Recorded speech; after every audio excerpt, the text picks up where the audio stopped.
Good morning. Welcome to Kennebec Valley Chamber's Business Insider Breakfast. I'm Ross Cunningham, the President and CEO of the Kennebec Valley Chamber. Thank you to our sponsors this morning, Central Maine Power and Kennebec Savings Bank, for supporting this great breakfast every month. Our speaker this morning has made a huge impact on our state and the world through his continued ability to find middle ground. His list of accomplishments is pages long, but some highlights include 15 years in the U.S. Senate, including Senate Majority Leader, independent chairman of the Ireland Peace Talks, for which he received the Presidential Medal of Freedom, chairman of the Committee on Violence in the Middle East. He has led investigations into Major League Baseball and the Olympic bidding process. They didn't involve him in the Tom Brady thing, I'm not sure why. And a favorite around our house personally is chairman of the board of directors for Walt Disney Corporation. My daughter really wanted to be here to meet him. But anyway, please join me in welcoming one of Kennebec Valley's own, Senator George Mitchell.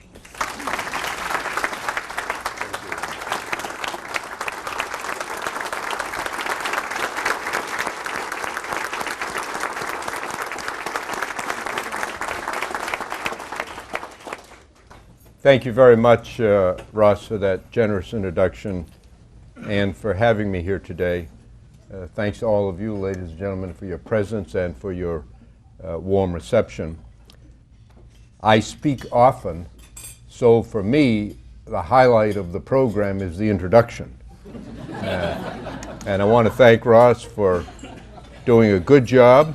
Could have been a little bit longer, but that's...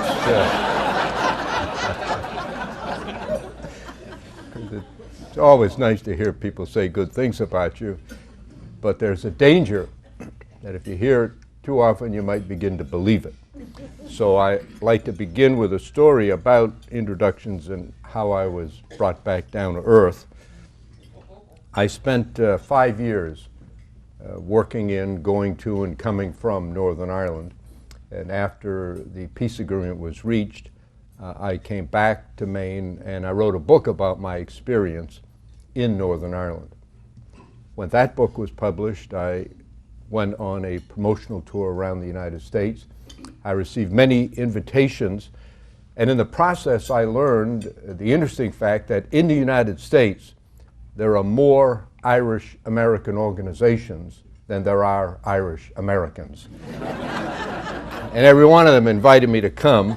I couldn't go to all of them, but I went to many, and as I traveled the country speaking to these groups of Irish Americans, there developed among them an informal competition as to who could give the longest, most fantastic, often ridiculous introductions of me. The proper reaction, of course, would have been to show some humility, to encourage them to keep it short. I had an improper reaction. I loved it. I encouraged them. I scolded them when they left something out. One guy spent 35 minutes describing every event in my life, including many which I'd not been aware of before the introduction. And when he finished, I get up and I criticized him for not mentioning that when I graduated from Waterville High School, I received the Science Award. Well, by the time the tour came to an end, I was overly impressed with myself. And the last visit was in Stamford, Connecticut, the Stamford Irish American Society. And when I entered the building, I had a hard time squeezing my head through the front door. But the first person I encountered was an elderly woman who rushed up to me, very excited, shook my hand vigorously, almost knocked me over, and spent several minutes telling me what a great man I am, all the great things I've done in the world. And then she said, I don't live anywhere near here, she said. I live way on the other side of the state. I drove 3.5 hours to come here just to tell you how much I admire you and to ask you, please, would you sign my poster? And she handed me a poster with a big photograph on it and a pen. I said, I'll be happy to sign your poster, but before I do, I think there's something I should tell you. She said, what is it? I said, I'm not Henry Kissinger. It was a poster of Kissinger. She said, you're not? She said, well, who are you anyway? And when I told her, she said, why, that's just terrible. She said, I came here to shake hands with a great man named Kisser, and all I've got is a nobody like you. I said, I'm sorry you feel so bad. I wish there's something I could do to make you feel better. She thought for a moment. She said, well, there is. I said, what is it? And she leaned forward. I leaned forward. Our foreheads were touching. In a conspiratorial whisper, she said, nobody will ever know the difference. She said, would you mind signing Henry Kissinger's name to my poster? So I did. And it's hanging today on a living room wall in eastern Connecticut, a daily reminder to me to thank Ross for this nice introduction, but don't take it too seriously. Well, I'm honored to be part of your speaker's program. I do this often, and I find, particularly here in Maine, that I enjoy the question-answer period as much as more than you enjoy the speech. So I thought I'd mention just a couple of subjects in my opening remarks, very limited, and then in terms of subjects, and then leave it wide open for your questions and comments afterward. And then I want to tell another story at the end, because sometimes the questions and answers are gloomy, at least the answers are, and I like to end on a positive note. In this case about Maine, as I travel all over the country and the world, and I find it interesting and in a certain sense heartening that people everywhere have an idyllic view of Maine. Maine has a special place in the hearts and minds of people all over the country, and so I'm constantly asked, will you tell some Maine stories? So I usually tell one or two, and I'd like to tell one today at the end of my remarks. I'm going to say just a few words about the book that I've just written. It's my fifth book, to me the most personal and the most meaningful. And then I want to address one serious subject and then take your questions. I wrote the book for two reasons. Like most human beings, the most influential persons in my life were my parents. And in a way, everything I have done, everything that I am, is attributable to them, especially my mother. And I wanted to express that. And secondly, I wanted to use the book as a platform for talking to Americans here in Maine and around the country about our country and our future, and in one particular respect, which I'll get to in a moment. My mother was an immigrant from Lebanon. She had no education. She couldn't read or write, and she spent 50 years working in textile mills on the night shift while raising 5 children. My father was the orphan son of Irish immigrants.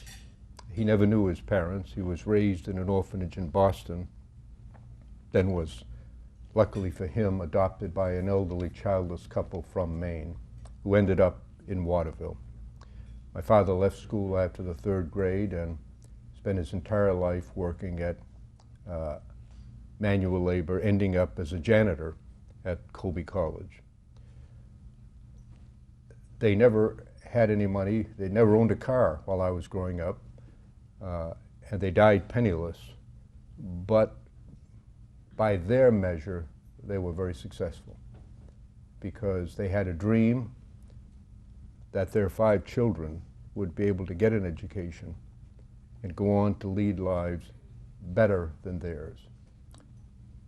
And each of their children did go on, graduate from college, and each of us has lived a life that would have been completely beyond the imagination of my parents. We're fortunate to be Americans, citizens of a country which, despite its many and serious imperfections, remains the most open, the most just, the most free society in all of human history. Every American should have a fair chance to succeed, although no one should be guaranteed success. I believe in the American dream because I've lived it. and I regard myself as extremely lucky to have had the parents I had, to have grown up in Waterville here in Maine, and to get an education, and with a lot of helping hands, to become the Senate Majority Leader and beyond. But one of my concerns, and another reason I wrote the book, is that while in my lifetime our country has made truly great progress, spectacular in many respects, scientific discovery, healthcare, productivity, electronics to make life easier for everyone, everybody here, including 10-year-old Joe Bowman probably has a cell phone. Many have more than one. But in one respect, I think we haven't made progress. I believe that a child born today into the circumstances in which I was born has less chance for upward mobility than I did. It's a different world, it's a tougher world, and in many respects, a lot of our youngsters aren't going to have a fair chance to succeed. I've been to every town in Maine. I've spoken at the graduation of every single high school in Maine. I now have a scholarship program that gives out a scholarship every year to a graduate from every high school in Maine. And I can tell you from direct personal experience and knowledge that here in our own state, of which we are all so proud, there are many, many of our youngsters who aren't going to have a chance.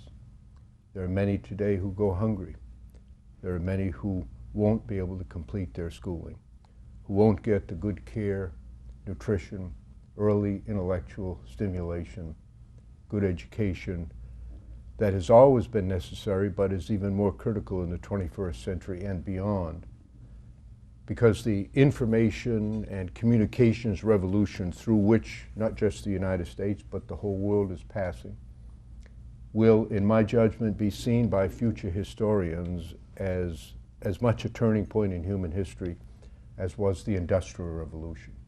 It's changing the way we live, in most respects for the better, but in some respects not. When I was a kid growing up in Waterville, there was a large railroad repair shop. There was a Hathaway shirt factory. There were 2 textile mills. There was a paper mill in Winslow.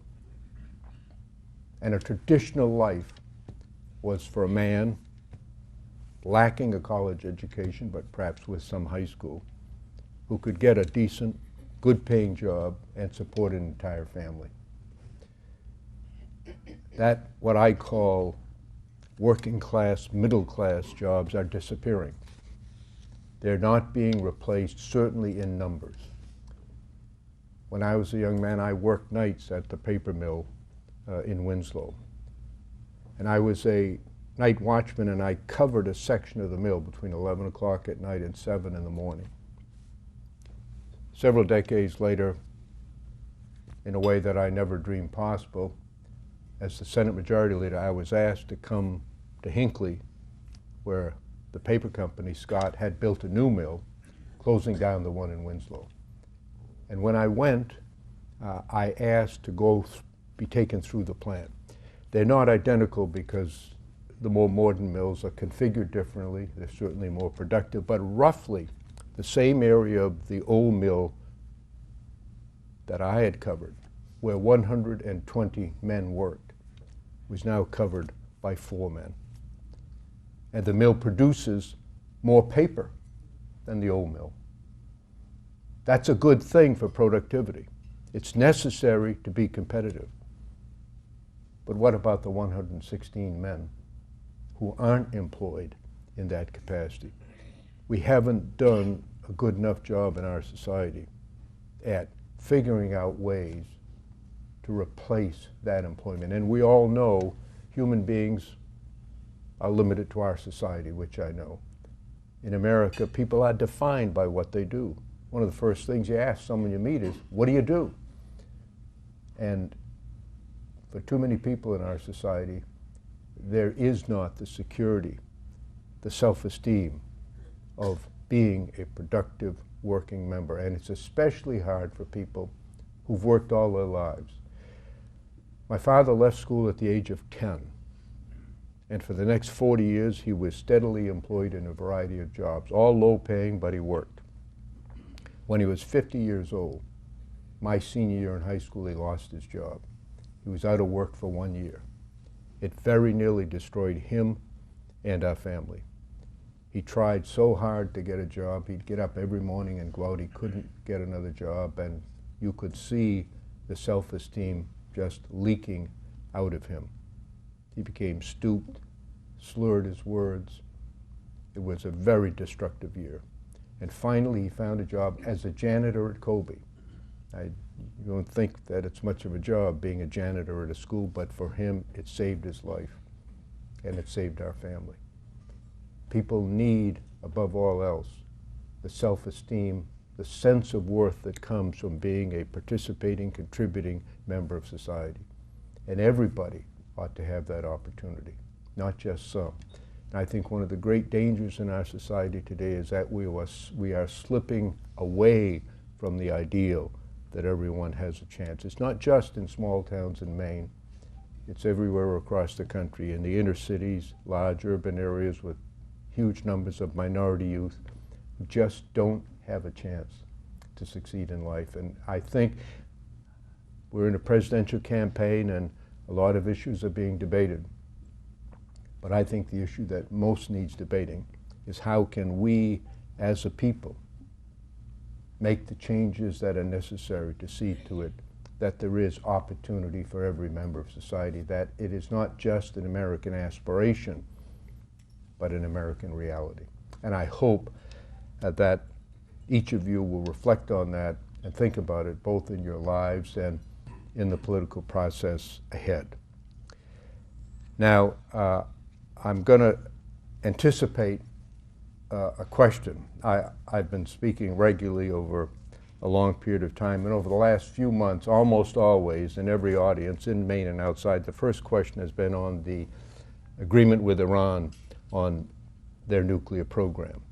And so I'm going to say just a few words about that because I know I'm going to get a question about it, and I'd rather take it on at the outset. I'll be happy to take further questions on it, and then that'll take just a few moments, and then I'll go to your questions.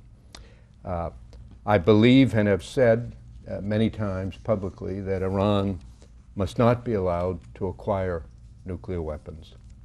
That would be a direct threat to Israel's existence, and it would undermine the nuclear non-proliferation regime that's been built over the past half-century by the nations of the world, led by the United States.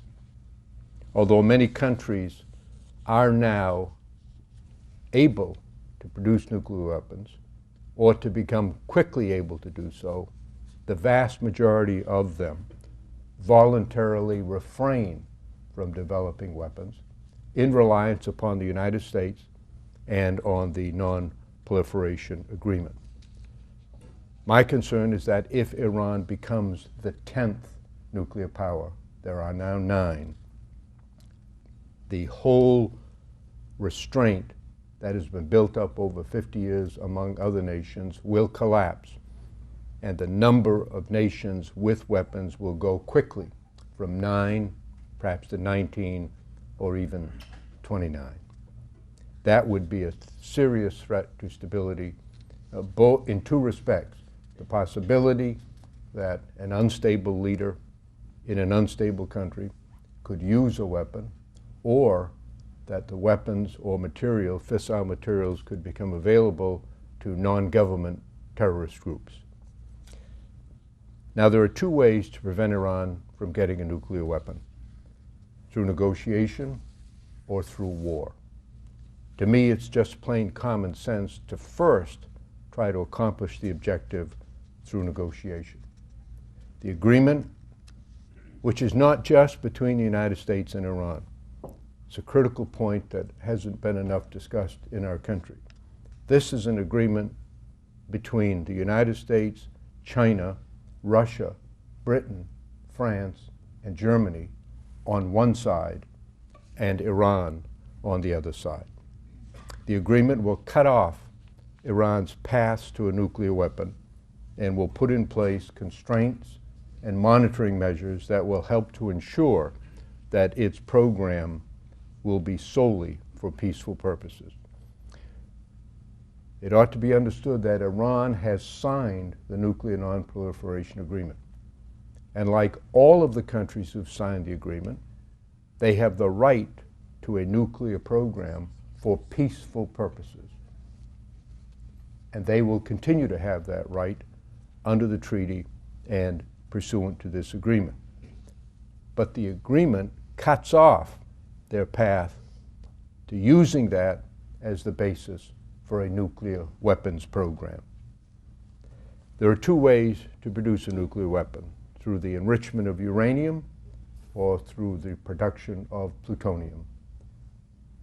The agreement cuts off Iran's path in both ways.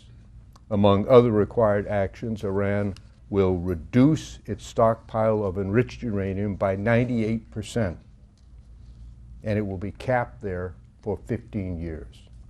It will reduce its operating centrifuges by 2/3. Centrifuges are the machines through which uranium is enriched. And it will limit the extent of enrichment on the 1/3 of the centrifuges that continue to operate to 3.67%, which is technical, but it means that it's far below the level of enrichment needed for nuclear weapons.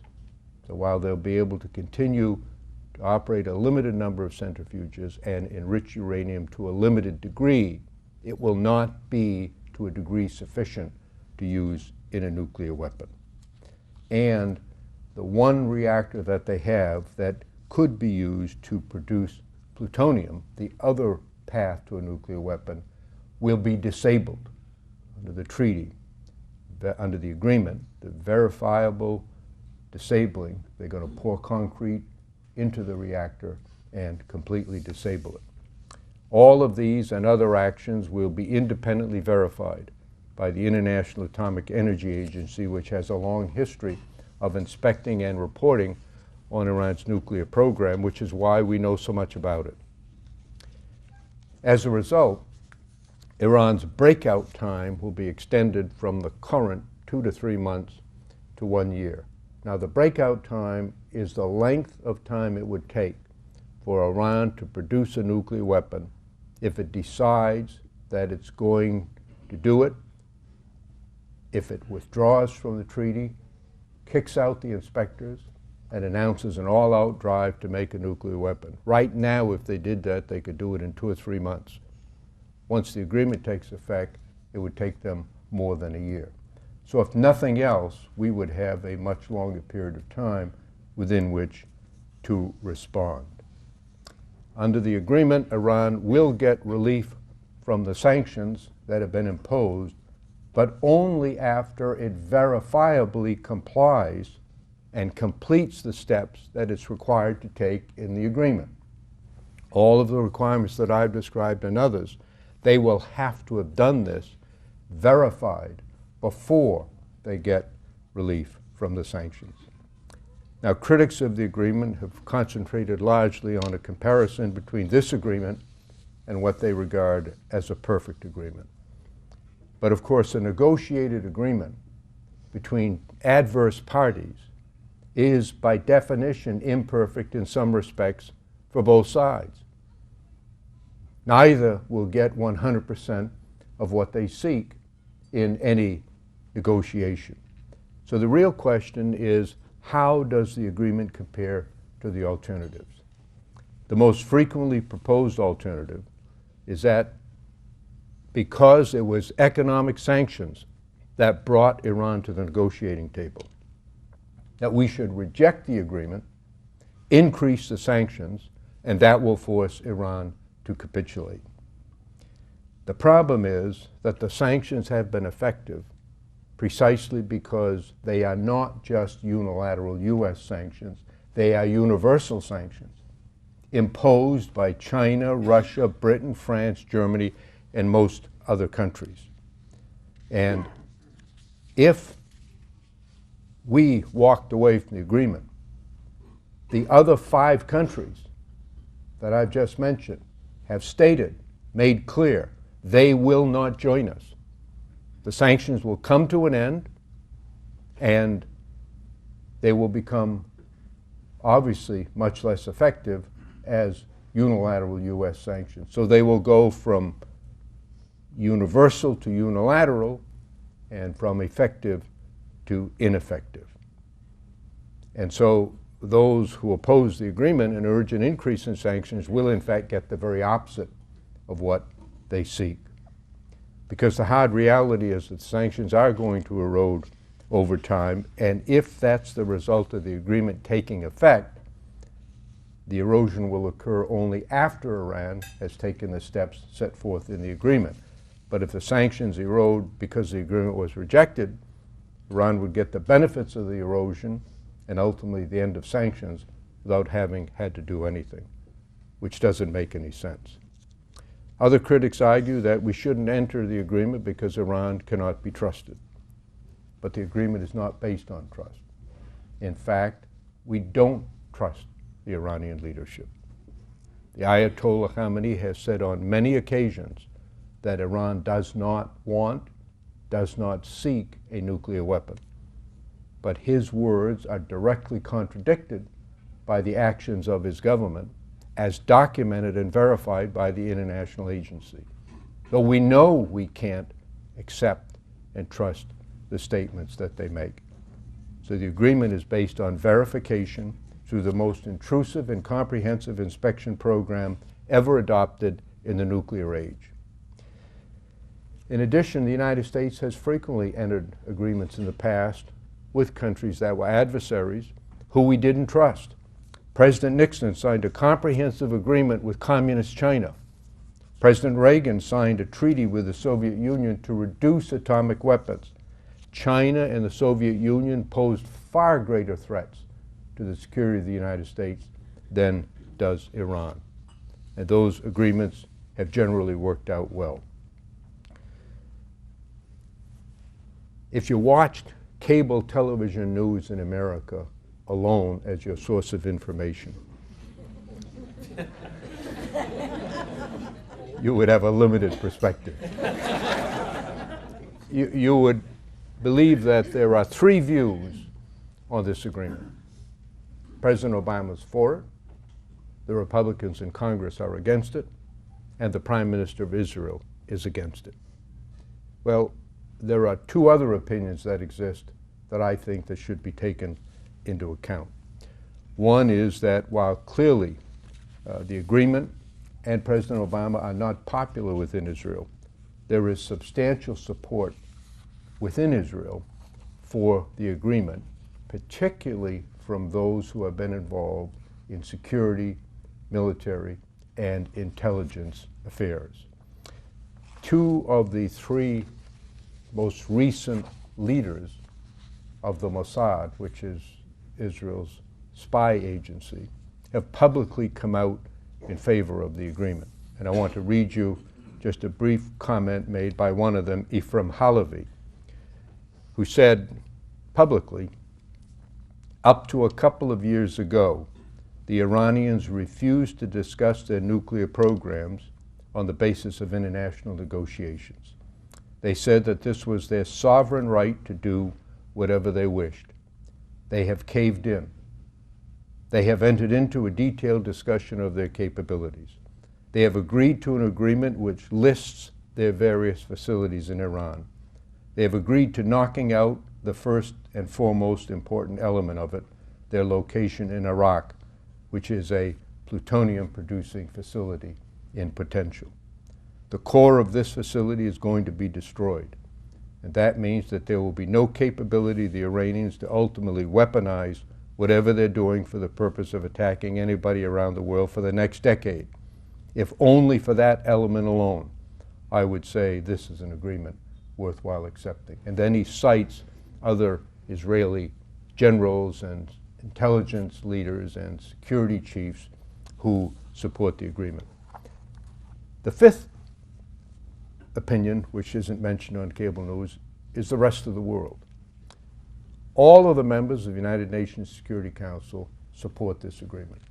All would not support an action by the United States to walk away from it and increase sanctions. And almost every country in the world that has taken a position on this agreement has come out in favor of it, including the 6 Gulf Arab nations: Saudi Arabia, Qatar, Bahrain, Kuwait, the United Arab Emirates, and Oman. They are on the front lines with Iran. They are desperately, deeply concerned about Iran and Iran's potential for a nuclear weapon and the threat it poses to them. And yet, despite reservations, they support the agreement because they realize it's the best way possible to prevent Iran from getting a weapon.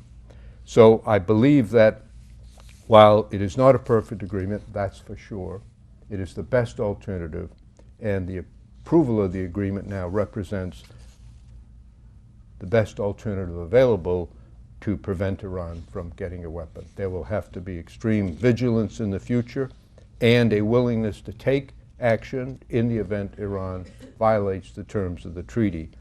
But for now, I think that it's healthy that the Congress did not reject the agreement.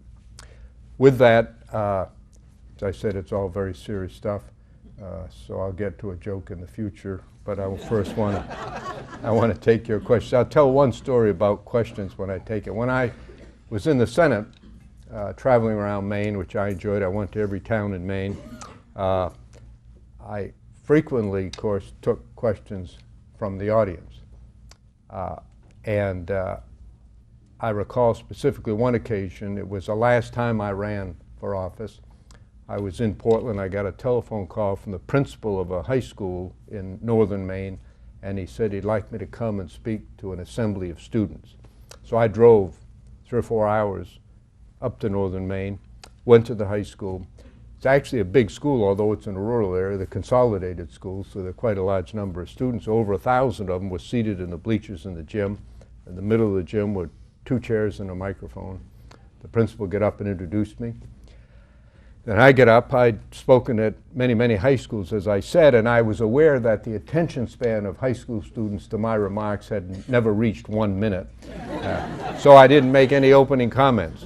I get up, and as I traditionally had, I invited questions, comments, or speeches. I said, anybody might like to make a speech, please feel free to do so.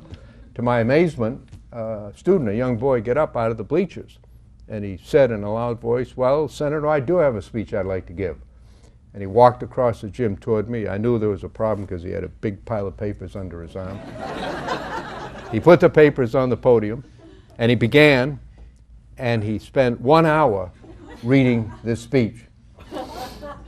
I went and sat down next to the principal. After a while, the principal got very angry. He said to me, Senator, he said, we called this assembly so the students could hear you. We can hear that kid every day, and in fact, we do. He said, you go up there and take the microphone away from that kid. You're a person of authority. So I looked at the kid. I'd never seen him before, but I knew the election was 3 weeks away. And I thought to myself, this kid might have a lot of relatives of voting age. So I said to the principal, in this building, you're a person of authority. You go up and take the microphone away from him. He refused. So the kid read for the entire hour. Then the bell rang, and I left and drove 3 or 4 hours back to Portland, not having said anything. I have never invited speeches since then. Questions or comments, okay. So I'll be glad to try to answer any question. Yes, sir. Could you comment on the? Well, why don't you stand up and speak out so they can hear you? Could you comment on the current polarization in the Congress and what's going on there? I know we all, I think we know, but from your perspective, what do you think is going on? Politics in America has always been rough.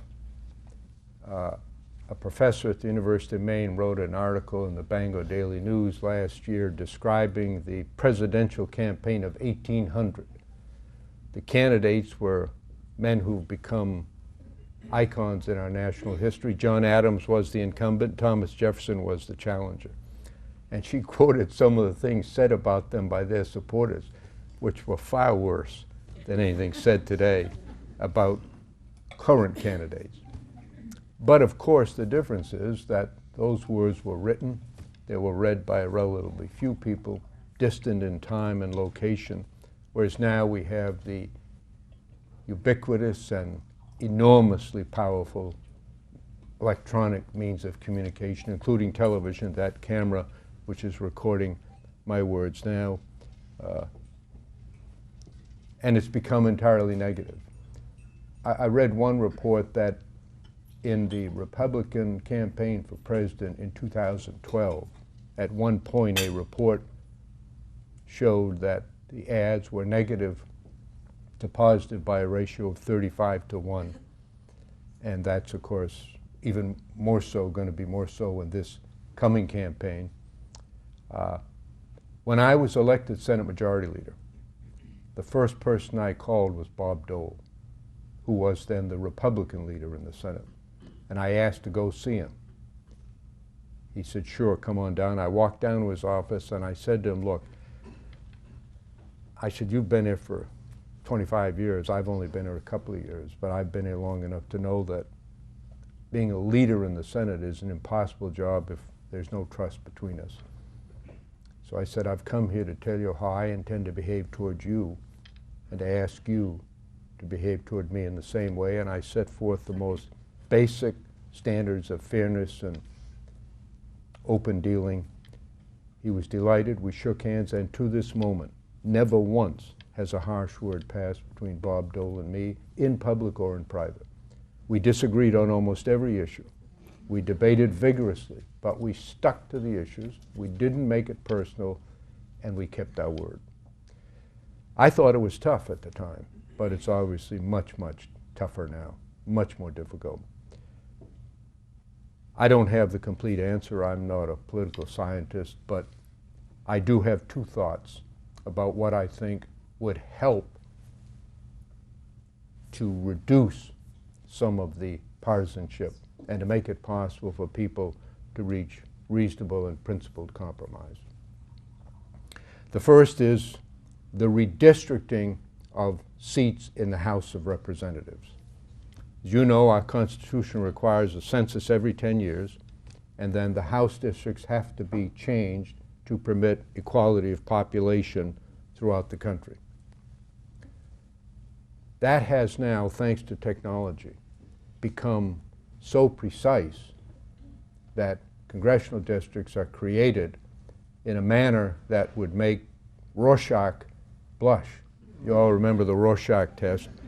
I saw recently a debate, really, on this issue, and one of the debaters was a woman who put up big pictures of several now existing congressional districts in the United States. And of course, they zig and zag all over the place. They don't make any sense at all except in political terms. There is an effort underway. 16 states have begun the process, led by California and Iowa, to try to reduce the degree of partisanship within the redistricting process, to make the districts more compact. You know, there was a time not long ago when all congressional districts were drawn on either county lines or municipal lines. Now they can draw them in a way that house by house.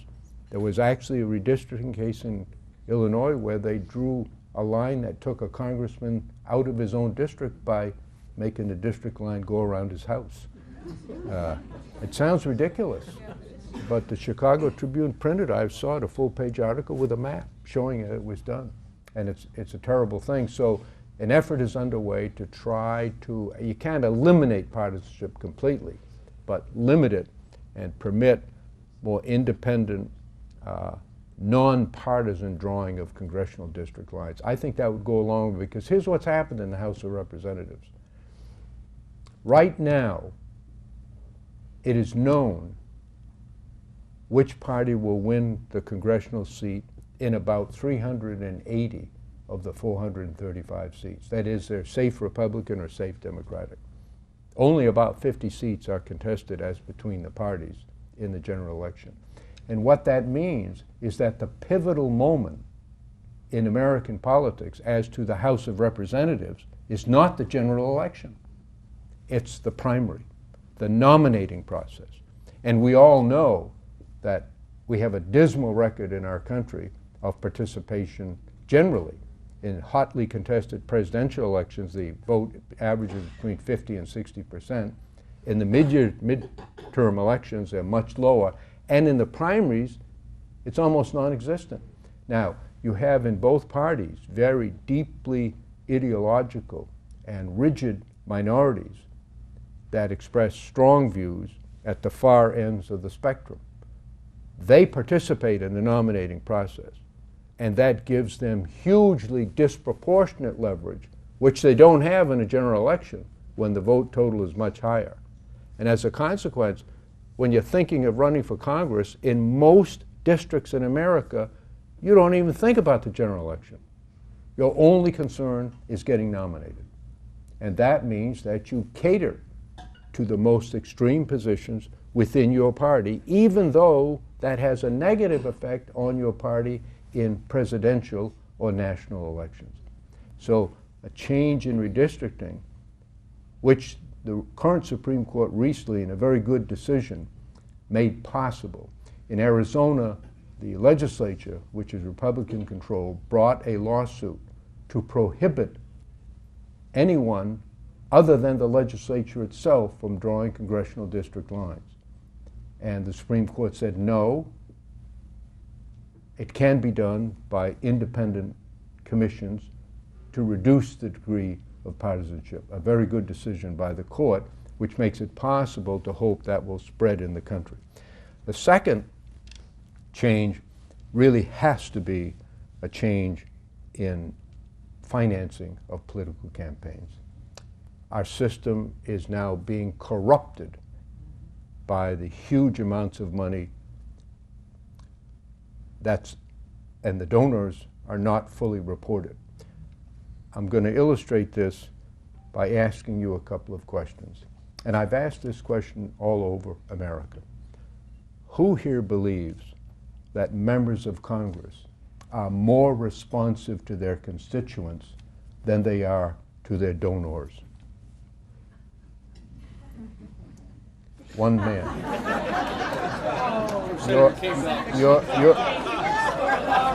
You're the second person in America who's raised your hand on that. And let me tell you who the first one was. It was in Washington about a year ago. A woman raised her hand. After the event, I walked up to her. I said, look, I don't want to embarrass you, but you're the only person in America who's raised your hand, and I have to ask you why. She said, oh, it's very simple. My husband's a member of Congress. I don't know if your wife's a member of Congress, but I'll come up and ask. You what? I work for Senator King. Okay, you work for Senator King. Okay. So that's it. And what you have demonstrated in your answer, and I've asked this of hundreds of audiences, totaling tens of thousands of people in the aggregate, and the fact is that the corruption is not, Senator, if you vote for this bill, I'll give you a bag full of cash. The corruption is that the trust of the American people in their elected representatives has been severed. And that trust is necessary for an effectively functioning democracy. That's the corruption. Now, I just lauded the Supreme Court decision in the redistricting case. On the financing case, I believe that the Supreme Court's decision in Citizens United was one of the worst decisions ever made by any Supreme Court in the history of our country. It's a disastrous opinion, and I challenge any of you to actually read it. It is poorly written, poorly reasoned, and has a poor result. And I'm going to do the same thing I just did. I want to read you a couple of sentences. Independent expenditures, including those made by corporations, do not give rise to corruption or to the appearance of corruption. Anybody here believe that? Not even you. Furthermore, the appearance of influence or access will not cause the electorate to lose faith in our democracy. Does anybody here believe that? Those are direct quotes from the Citizens United case. They represent the reasoning of 5 justices of the court who described a process that is a fantasy, unrelated to the reality of the American political system. And what we've gotten is the worst of both worlds. We now have far more money pouring into the American political system, billions and billions and billions of dollars, and less transparency. Just a month ago, and I'm not picking on Senator Rubio, everybody does it, but a group supporting him announced that they had raised $20 million, were going to spend it on a television campaign in his behalf, and they were not going to disclose the donors of that $20 million because they didn't have to. And they all do it, both sides. So we now have the worst of both worlds in campaign financing, unprecedented sums of money, and a steep decline in transparency so that the American people don't even know who's giving that money, although some people boast of it. They put out press releases that they're going to give 100 million or 200 million. But the fact is you don't know.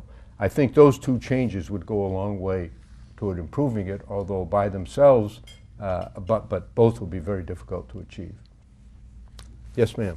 The beginning of your talk beautifully illustrated the problem of people who want to work hard not being able to get a job. I'd love to hear your ideas on what we can do as a country, and more importantly, what we can do as the state of Maine to change that. What steps do we need to take? I obviously don't have all of the answers. I do have opinions, which I'll be happy to give. And it's one reason I created my scholarship program. To me, it is self-evident that we are going through a revolution in communications, technology, and information that requires higher than ever levels of knowledge and skill to succeed in our society. One of the beneficial aspects of the changes is that those who possess entrepreneurial skills are able to find ways to create new jobs, new opportunities, new endeavors. They're very valuable. But the vast majority of people don't have either that degree of skill or even the training needed to reach that level. So one answer, I believe, is that we have to do much better at improving education in our society at every level. I'm very proud of my scholarship program, and one of the things we've done by stressing the need to support vulnerable students, particularly in the early years, because need is one of our criteria, so we get a lot of poor kids from rural areas who don't have a lot of confidence or self-esteem. And our research and that of others tells us that they need support because they are much more likely to drop out at the first obstacle or failure than are students who come from a more advantaged background. So we've achieved a level of completion nearly 90%. That is to say, about 9 out of 10 of our students who go to college graduate. Nationally, it's 50%. I don't know if you're aware of that. Half of the Americans, of the youngsters who enter college in America, don't graduate. Obviously, we need improvements in elementary, secondary, community, vocational, all across the board. At a time when we need greater investment in education, the investment is declining. State support in Maine and in each of the other 49 states for higher education is declining significantly. And in many places, state support for elementary and secondary education is declining. I think it ought to be just the opposite. We ought to be doing whatever is necessary. Secondly, I describe an incident in my book about one of the transforming events in my life was when I had an English teacher who got me into reading. We simply don't provide either the financial or psychic rewards, status rewards that teachers deserve in our society. I speak to prospective teachers a lot, and I tell them they will have an opportunity to shape lives far more than I ever had, even though I was majority leader of the Senate and did a lot of other stuff, because a teacher interacts with children, and children are at that age very impressionable, and a charismatic, powerful, good teacher can change a person's life, just as a woman named Elvira Whitten, an English teacher at Waterville High School, changed my life. And so I think we have to change the method of education, provide much greater, much more intensive training for teachers. It ought not to be a second or third choice if you fail at something else. It ought to be the first choice for some of the best and the brightest and the most effective in our society. So I think improving knowledge, improving skills, improving education. You can't teach wisdom, but you need a certain base of knowledge to be able to acquire wisdom. And I think those are some of the steps that I would take, although I think there's a lot more that has to be done to deal with the problem. One more. Yes, Ross says, you pick the last one then. Oh, no, it's okay. I'm not, just like the speech, I'm not standing up here and picking somebody. Well, there's two hands up. I'll take two more. The problem is not the length of the questions. The problem is the length of the answers. So I'll cut these in half. You got next to the last. This could be a quick answer. Senator, thank you for everything you've done for us in our country. It goes beyond more than anything, the gratefulness that most of us feel for you. But you look like you're in better shape than most of us in this room. You could go off and do all kinds of things. You just finished your book. But is there any way that people in the state of Maine, is there anything that we can do to talk to you into thinking about making a run for governor and being our next governor again?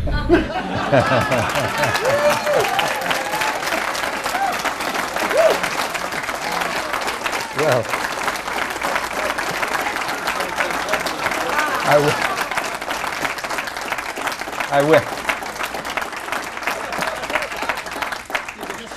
Go to the next question. I wish you'd been around when I ran the first time.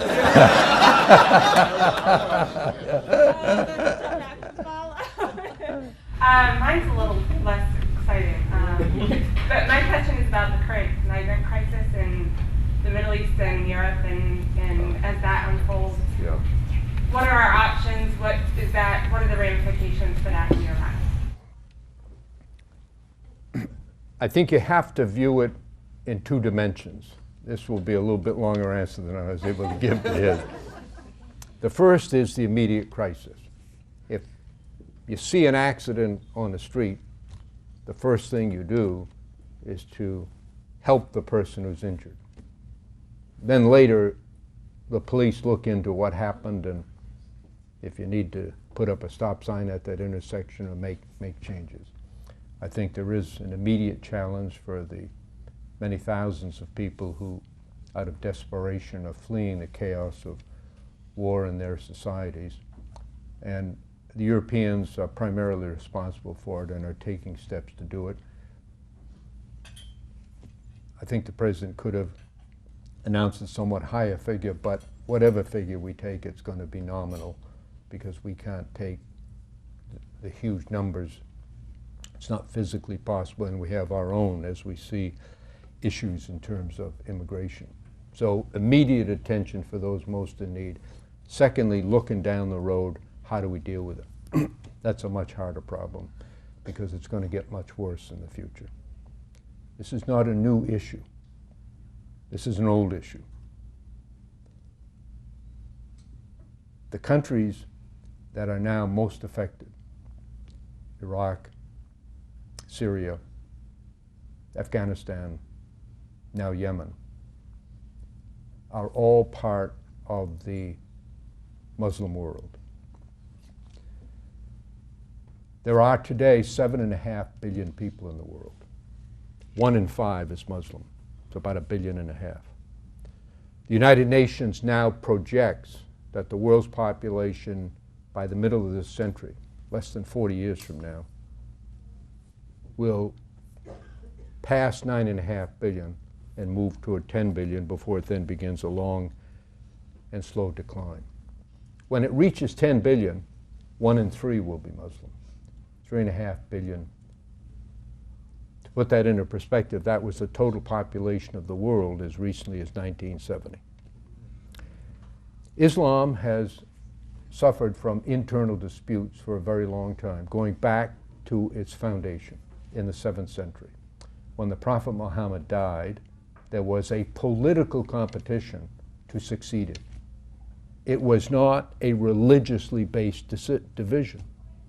And the triumphant group became the Sunnis, and the defeated group became the Shia. And their disagreement has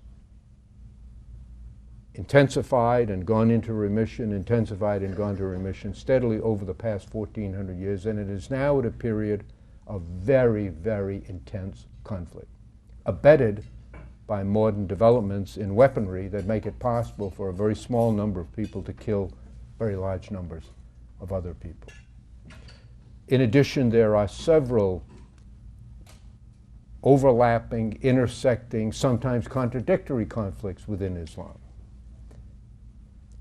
And it is all compounded and adversely affected by the general absence of good governance and the widespread political corruption that exists throughout much of the Middle East, parts of Asia, and Africa. And it is precisely in those areas where population growth is the greatest. History tells us very clearly that the single most important factor in population growth is the status of women. Where women are independent and fully empowered, populations stabilize. Where they are not, populations grow rapidly. And the most important way to deal with these issues is for us to do what we can to encourage responsible governance in those societies. Governance that will provide opportunity, jobs, the same kinds of things that we talk about and want here. I've traveled all over the world. I've met with the leaders of almost every Arab country and most of the Muslim countries in the world. There are many differences, but I tell you, in my experience, now I'll make this personal, the vast majority of people there want what people everywhere want: a decent job, a home, and most of all, a chance to get their children off to a decent start in life. Isn't that what everybody here wants? Yes. And that's what they want. That's what's so moving about these pictures that we see of these children, people taking their children, risking lives to give them a better chance. So we don't control everything in the world, and we can't control everything in the world. We can and should support, encourage, assist those who want to develop responsible, inclusive governments. I emphasize the last point because this is very hard for people to understand. Democracy rests on two pillars. First, the majority rules. You get the most votes, you win the office, you got the power. But the other pillar of democracy is protection of the rights of minorities. If the people of Maine voted 99% to 1 to deny you your right to practice your religion, that vote would have no consequence. It would be null and void in our system because your right to practice your religion or to speak freely are inalienable and cannot be contradicted by anyone. In most of the societies, many of the societies in Asia and Africa, there is no history of inclusive government. If you win, you take total power, and you don't share power with the other side. And one of the real dangers of the question I was asked earlier about the polarization in our society is that we are becoming increasingly that way ourselves. that there is a difficulty and an inability to share power in a responsible way, to recognize that while I may have won the election, I don't win total power. I've got to include the other side and other points of view in my decisions. That's what's the most critical factor and the most difficult. And there are many, many problems. Some go back to the 7th century. Some go back to the period following the First World War, when the British and the French, pursuant to a secret agreement that they'd reached during the war, carved up the region themselves. They consulted widely on what to do, except they didn't consult at all with the people who lived there. And so a British civil servant spread a map on a table in Paris, took a pencil and a ruler, and he drew boundaries to create new countries that didn't exist. What is now Iraq was, for the preceding 425 years, 3 separate administrative districts in the Ottoman Empire. The British just threw them together, imposed a king, and we've seen what's happened in the past 90 years. So it's a very difficult, the problem's going to be with us a very long period of time. Tremendous, tremendous agonizing suffering. And all of us, think about it, everybody in this room, your ancestors came from somewhere else. My mother came from Lebanon, my father's parents came from Ireland. I think every day, I thank God for how lucky I am that they happen to end up in a small town in Maine. And you just think about the circumstances that have made it possible for all of us to enjoy opportunity and freedom, which is what America is all about, that's been being denied to so many people in the world.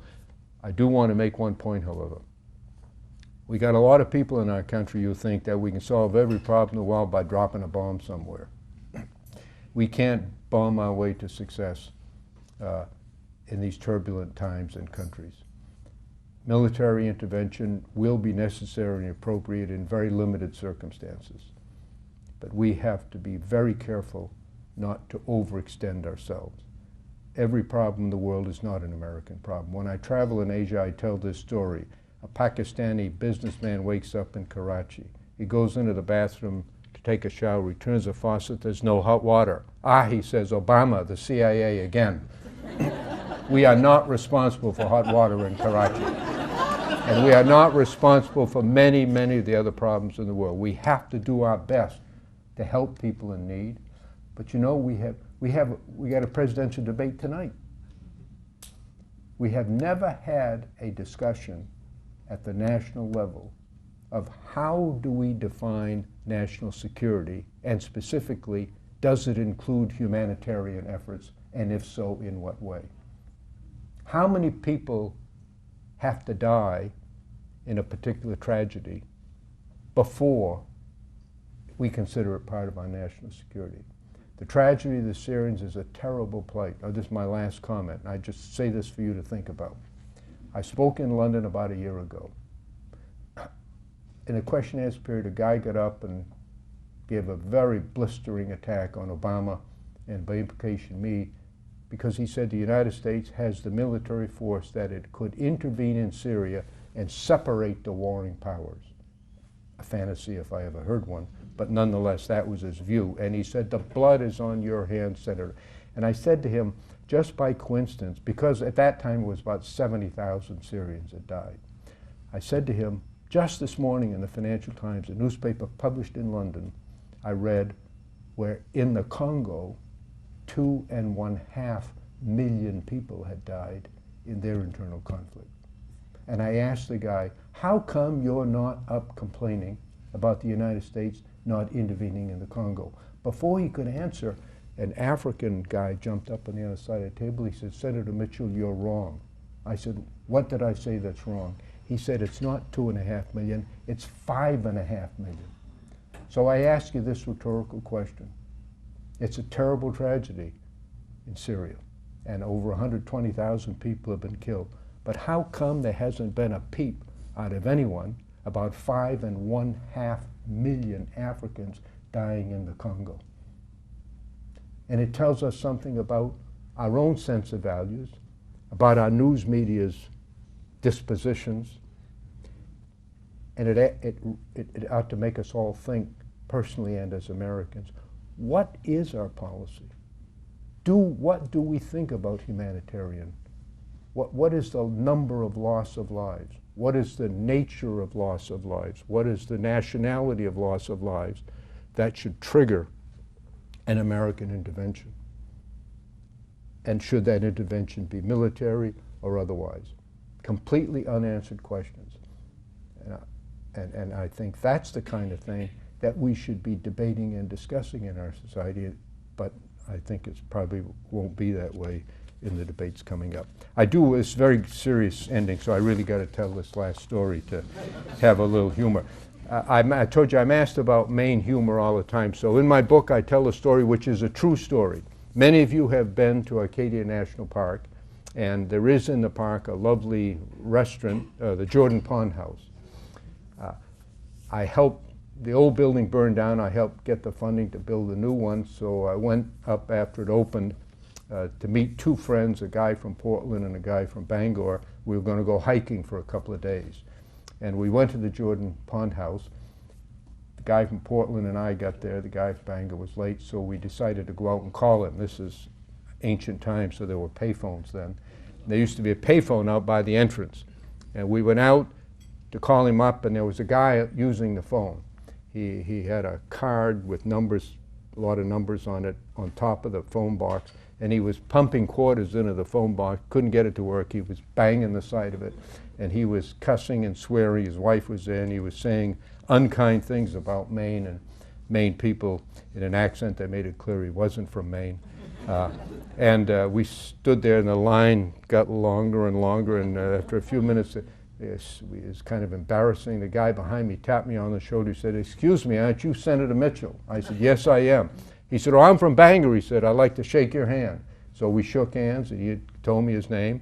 He said to me, "Are you here on vacation? Are you working or what?" I said, "No, we're just taking a couple of days off. A couple of friends were going hiking." So I think it was a polite thing to do. I said, "What about you?" I said, "Are you here on vacation?" No, he said, "I'm working." In fact, he said, "I'm working right now." I said, "You're working right now?" I said, "What do you do?" He said, "I'm a telephone repairman." He said, "When that guy from New York runs out of quarters, I'm going to fix that phone." Thank you all very much.